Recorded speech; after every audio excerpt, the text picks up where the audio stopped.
ಕರ್ನಾಟಕ ಎಂಬ ಪದಕ್ಕೆ ಸುಮಾರು 6000 ವರ್ಷಕ್ಕೂ ಹಿಂದಿನ ಇತಿಹಾಸವಿದೆ. ಕರ್ನಾಟಕ ಎಂಬುದು ಒಂದು ಜನಸಮುದಾಯ, ಒಂದು ಜೀವನ ಪದ್ಧತಿ, ಒಂದು ಸಂಸ್ಕೃತಿ ಹಾಗೂ ಪರಂಪರೆಯನ್ನು ಪ್ರತಿನಿಧಿಸುವಂತಹ ವಾಚಕ ಶಬ್ದ. ಇತ್ತೀಚೆಗೆ ಕಮಲ್ ಹಾಸನ್ ಒಂದು ಅಪ್ರಬುದ್ಧ ಹೇಳಿಕೆ ಕೊಟ್ಟರು. ಕರ್ನಾಟಕದ ಪರಂಪರೆ ಮತ್ತು ಪ್ರಾಚೀನತೆಯನ್ನು ಅರಿಯದೆ ಮಾತನಾಡುವುದು ತಪ್ಪಾಗುತ್ತೆ. ಕರ್ನಾಟ ಅಥವಾ ಕರ್ನಾಟಕ ಎಂಬ ನಾಮನಿರ್ದೇಶವು ಅತ್ಯಂತ ವ್ಯಾಪಕವಾದದ್ದು. ಕರ್ನಾಟ ಎಂಬ ಪದದ ಅತ್ಯಂತ ಪ್ರಾಚೀನ ಉಲ್ಲೇಖ ವ್ಯಾಸನಿಂದ ರಚಿಸಲ್ಪಟ್ಟ ಮಹಾಭಾರತದಲ್ಲಿ ಕಂಡುಬರುತ್ತದೆ. ಸುಮಾರು 2000 ವರ್ಷಕ್ಕೂ ಹಿಂದಿನ ಈ ಕೃತಿಯಲ್ಲಿ ಭೀಷ್ಮ ಪರ್ವದಲ್ಲಿ ಭಾರತದ ದಕ್ಷಿಣ ಭಾಗದ ಹೆಸರನ್ನು ಹೀಗೆ ಉಲ್ಲೇಖಿಸಲಾಗಿದೆ. ದ್ರವಿಡಾಹ ಕೇರಳಾಹ ಪ್ರಾಚ್ಯಾಹ ಮೂಷಿಕಾ ವನವಾಸಿಕಾಹ ಕರ್ನಾಟಕ ಮಹಿಷಕ ವಿಕಲ್ಪಾಹ ಮೂಷಕಸ್ತತ. ಕುಂತಲ, ಮಹಿಷಕ, ವನವಾಸ ಮುಂತಾದ ಹೆಸರುಗಳು ಕರ್ನಾಟಕದ ಕೆಲ ಪ್ರದೇಶಗಳೆಂದು ನಾವುಗಳು ಮನಗಾಣಬೇಕು. ಇದರ ನಂತರದ ಕ್ರಿಸ್ತಶಕ 2ನೇ ಶತಮಾನದ ತಮಿಳು ಕೃತಿ ತೊಳಕಾಪಿಯಂನಲ್ಲೂ 6ನೇ ಶತಮಾನದ ತಮಿಳು ಕಾವ್ಯ ಶಿಲಪ್ಪದಿಕಾರಂನಲ್ಲೂ ಕರುನಾಟನ್, ಕರುನಾಟಕನ್ ಮುಂತಾದ ಕನ್ನಡ ನಾಡಿನ ಬಗೆಗಿನ ಉಲ್ಲೇಖವಿದೆ. ಶಂಕರಾಚಾರ್ಯರಿಗಿಂತಲೂ ಹಿಂದಿನದಾದ 5ನೇ ಶತಮಾನದ ಜಾಬಾಲ ಉಪನಿಷತ್ತಿನಲ್ಲೂ ಕರ್ನಾಟಕದ ಬಗ್ಗೆ ಉಲ್ಲೇಖವಿದೆ. ಹೆಚ್ಚು ಕಡಿಮೆ ಇದೇ ಕಾಲದ ಕೃತಿಯಾದ ವರಹಮಿಹಿರಾಚಾರ್ಯರ ಬೃಹತ್ ಸಂಹಿತೆ, ಮಾರ್ಕಂಡೇಯ ಪುರಾಣ, ಭಾಗವತ ಪುರಾಣ ಮತ್ತು ಶೂದ್ರಕ ಕವಿಯ ಮಚ್ಚಕಟಕ ನಾಟಕದಲ್ಲೂ ಕರ್ನಾಟಕದ ಉಲ್ಲೇಖವಿದೆ. ಸಂಸ್ಕೃತ ಕಾವ್ಯ ಮೀಮಾಂಸೆಯ ಲೇಖಕನಾದ ರಾಜಶೇಖರನು ಕ್ರಿಸ್ತಶಕ 900ರಲ್ಲಿ ಸರಸ್ವತೀವ ಕರ್ನಾಟ ವಿಜಯಾಂಕ ಎಂದು ಉಲ್ಲೇಖಿಸಿದ್ದಾನೆ. ವಾತಾಪಿಯ ಚಾಳುಕ್ಯರ ಕಾಲದ ಕರ್ನಾಟ ಬಲ ಎಂಬ ಸೇನೆ ಪ್ರಖ್ಯಾತಿಯಾಗಿದೆ. ಕರ್ನಾಟ ಬಲವನ್ನು ಸೋಲಿಸಿ ತಾನು ಅಧಿಕಾರಕ್ಕೆ ಬಂದುದಾಗಿ ರಾಷ್ಟ್ರಕೂಟರ ದೊರೆ ದಂತಿದುರ್ಗನು ತನ್ನ ಸಮನಗಡದ ಶಾಸನದಲ್ಲಿ ಹೇಳಿಕೊಂಡಿದ್ದಾನೆ.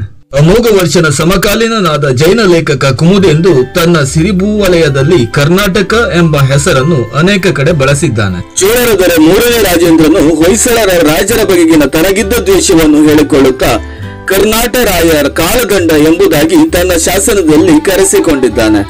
ಇದೇ ಕಾಲದಲ್ಲಿ ಆಳುತ್ತಿದ್ದ ಸವಣರು ಕರ್ನಾಟ ರಾಜ ವಂಶಾಭಿರಾಮ ಎಂದು ತಮ್ಮ ಶಾಸನದಲ್ಲಿ ಹೇಳಿಕೊಂಡಿದ್ದಾರೆ. ಸಾಗರ ದಾಚೆಗಿನ ನಾಡಾದ ಶ್ರೀ ವಿಜಯ ರಾಜ್ಯ ಈಗಿನ ಇಂಡೋನೇಷ್ಯಾ. ಇಲ್ಲಿನ ದೊರೆ ಐರ್ಲಿಂಗನು ತನ್ನ ಒಂದು ಶಾಸನದಲ್ಲಿ ಅವನ ರಾಜ್ಯಕ್ಕೆ ದಕ್ಷಿಣ ಭಾರತದ ಸಿಂಗಳ, ಕರ್ನಾಟಕ, ಚೋಳಿಕ, ಮಲಯಾಳ ಮುಂತಾದ ರಾಜ್ಯಗಳ ವಣಿಕರು ಬರುತ್ತಿದ್ದರು ಎಂದು ಹೇಳಿದ್ದಾನೆ. ಸುಮಾರು 500 ವರ್ಷಗಳ ಹಿಂದೆ ರಾಮನಾಥ ಚರಿತೆ ಎಂಬ ಕೃತಿಯನ್ನು ರಚಿಸುತ್ತಾ ನಂಜುಂಡರಸನು ಕರ್ನಾಟಕದ ವಿಸ್ತಾರ, ಕರ್ನಾಟಕದ ವೈಭವ, ಕರ್ನಾಟಕದ ಸೌಂದರ್ಯಗಳ ಬಗ್ಗೆ ಉಲ್ಲೇಖಿಸಿದ್ದಾನೆ. ಇಲ್ಲಿ ನಂಜುಂಡರಸನು ತನಗಿಂತ ಪೂರ್ವದಲ್ಲಿ ಸುಮಾರು 2000 ವರ್ಷಕ್ಕೂ ಹಿಂದೆ ಚಲಾವಣೆಯಲ್ಲಿದ್ದ ಕರ್ನಾಟಕ ಎಂಬ ಪದಕ್ಕೆ ಹೊಸ ರೂಪ ಕೊಟ್ಟಿದ್ದಾನೆ. ಕನ್ನಡ ನಾಡು ಕ್ರಿಸ್ತಪೂರ್ವ 500ರಲ್ಲಿಯೇ ಉದಯವಾಗಿತ್ತು ಅಂತ ಹಳೆಯ ನಿದರ್ಶನಗಳು ಹೇಳುತ್ತದೆ. ಹಾಗಾದರೆ ಈ ನಾಡಿಗೆ ಕರ್ನಾಟಕ ಎಂದು ಅಭಿದಾನ ಮಾಡಿದವರು ಯಾರೆಂದು ನೋಡುವುದಾದರೆ, ಈ ನಾಡಿನಲ್ಲಿ ತಮ್ಮದೇ ಆದ ವಿಶಿಷ್ಟ ಸಂಸ್ಕೃತಿಯನ್ನು, ನಾಗರಿಕತೆಯನ್ನು ಬೆಳೆಸಿ ಖ್ಯಾತರಾದವರು ಕನ್ನರು. ಸುಮಾರು 6000 ವರ್ಷದ ಹಿಂದೆ ಆರ್ಯರ ಆಗಮನಕ್ಕೂ ಸುಮಾರು 3000 ವರ್ಷದ ಹಿಂದೆ ಹಿಮಾಚಲ ಪರ್ಯಂತ ಹರಡಿಕೊಂಡು ಬಾಳುತ್ತಿದ್ದ ಭಾರತೀಯರು ಇವರು ಕನ್ನರು. ಅವರಾಡುವ ಭಾಷೆ ಕನ್ನಡ ನುಡಿಯೊಡಗೂಡಿದ ಮೂಲ ದ್ರಾವಿಡ ಭಾಷೆ. ಅವರ ವೃತ್ತಿ ಕಳ್ಳ ಪಡೆಯುವುದು. ಕಳ್ಳ ಎಂದರೆ ಹಾಲು ಅಂತ ಅರ್ಥ ಬರುತ್ತೆ, ಅಂದರೆ ಪಶುಪಾಲನೆ ಮತ್ತು ಕೃಷಿ. ಅವರ ಆರಾಧ್ಯ ದೈವ ಕಣ್ ಎಂದರೆ ಶಿವ. ಕಣ್ಣಪ್ಪ, ಕಲ್ಲಪ್ಪ, ಕಣ್ಣೇಶ್ವರ ಅಥವಾ ಕಲ್ಲೇಶ್ವರ. ಆ ಕಾರಣಕ್ಕೆ ದ್ರಾವಿಡ ಜನಾಂಗದ ಆರಾಧ್ಯ ದೈವ ಶಿವ ಅಥವಾ ರುದ್ರ ಆಗಿದ್ದಾನೆ. ಅದರಿಂದಾಗಿಯೇ ಋಗ್ವೇದದ ಋಷಿಗಳು ತಮ್ಮ ಒಂದು ಅಧ್ಯಾಯವನ್ನೇ ಶಿವನಿಗಿಟ್ಟು ಹೀಗೆ ಹೊಗಳಿದ್ದಾರೆ. ನಮಃ ಕಕುವಾಯ ನಿಶಂಗಿಣಿ ಸ್ಥೇನಾನಾಂ ಪತಯೇ ನಮಃ. ನಮೋ ನಿಶಂಗಿಣ ಈಶುದಿಮತಿ ತಸ್ಕರಾಣಾಂ ಪತಯೇ ನಮಃ.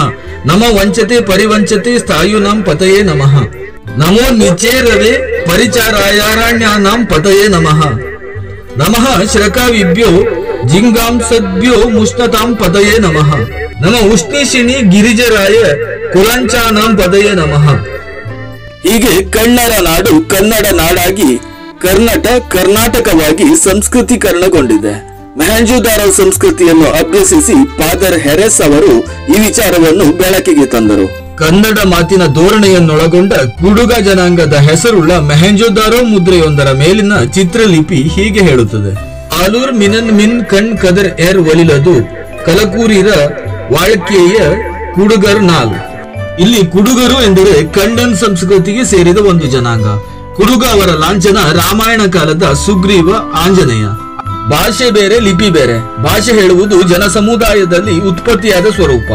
ಭಾಷೆಯ ವಿಕಾಸದ ಸ್ವರೂಪ ಇಲ್ಲಿ ಲಿಪಿಯಾಗಿ ಬದಲಾಗುತ್ತೆ. ಇದನ್ನು ಹಳೆಯದಾದ ಶಾಸನಗಳಲ್ಲಿ ನೋಡಬಹುದು. ಸುಮಾರು ಕ್ರಿಸ್ತಪೂರ್ವ 3ನೇ ಶತಮಾನದಲ್ಲಿ ಕರ್ನಾಟಕದಲ್ಲಿ ಅಶೋಕನ ಆಳ್ವಿಕೆಯಲ್ಲಿ ಮಾಡಲ್ಪಟ್ಟ ಶಾಸನಗಳು ಬ್ರಾಹ್ಮಿ ಲಿಪಿಯೊಂದಿಗೆ ಪ್ರಾಕೃತದ ಸಂಯೋಜನೆಗೊಂಡು ಕನ್ನಡ ಭಾಷೆ ವಿಕಸನಗೊಂಡಿತು ಅಂತ ಇತಿಹಾಸ ತಜ್ಞರ ಅಭಿಪ್ರಾಯವಾಗಿದೆ. ಅದರಿಂದಲೇ ಈ ನಾಡಿಗೆ ಸುಮಾರು 6000 ವರ್ಷದ ಹಿಂದಿನ ಇತಿಹಾಸ ಇದೆ ಎನ್ನಬಹುದು.